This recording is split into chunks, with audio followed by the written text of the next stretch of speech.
All right, so I wanted to show you guys how to print in case you're having questions about that. So if you have the sheet that I gave you, you should load up, your first version, get it in there, get it ready to go. And then you can go to File and Print. And with the Adobe PDF driver, you'll have to set a sheet size. So to do that, you can go to Properties and Add if you have the typical Adobe PDF driver.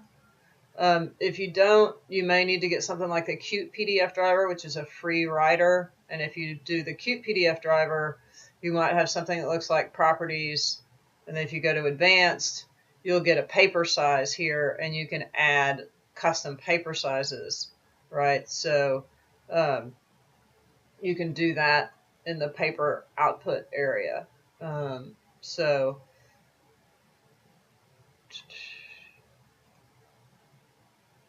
go ahead and do that.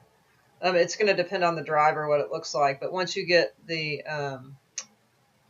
paper size set up, right, you can then, once you get this set up, you can go to this area, which you can use current window, because that's going to do this window. You're going to go to Setup, and it's going to bring up a Print Setup dialog box, and you're going to pick the paper size that you made, right? So here's the paper size, the 12 by 36. Make sure it's the right size. You want to do offset from corner, and you want to zoom 100%. You want to hide unreferenced stuff and work planes and scope boxes.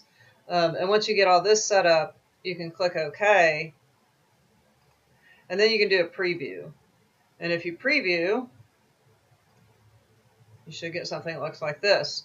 Now, if I go to print, it'll take me back to the print dialog box.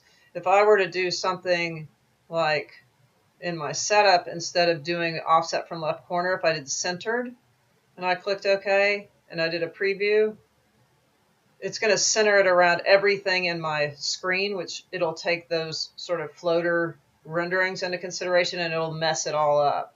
So if I go back to print, go back to setup, make sure it's set to offset from corner, zoom 100%. You should be able to preview it, and it should look okay. And then you can print that.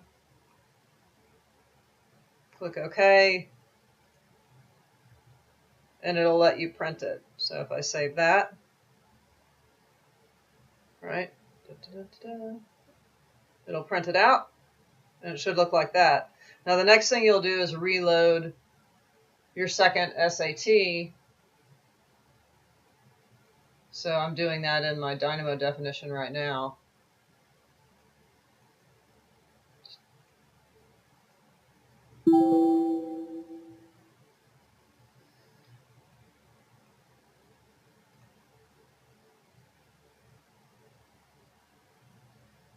So you see my thing update.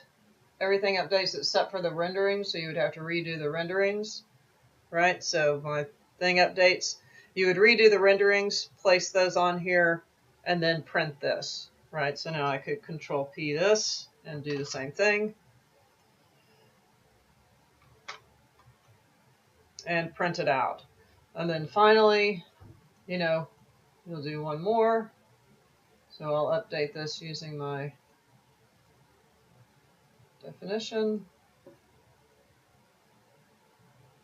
Right, so there's that guy, and I don't know, the preview pops back off and every time you reload it, so you kind of have to turn that preview off. And then you could print, this one. Again, the 3D views have to be re-rendered. So these guys all have to be re-rendered and placed on the sheet. So that's it.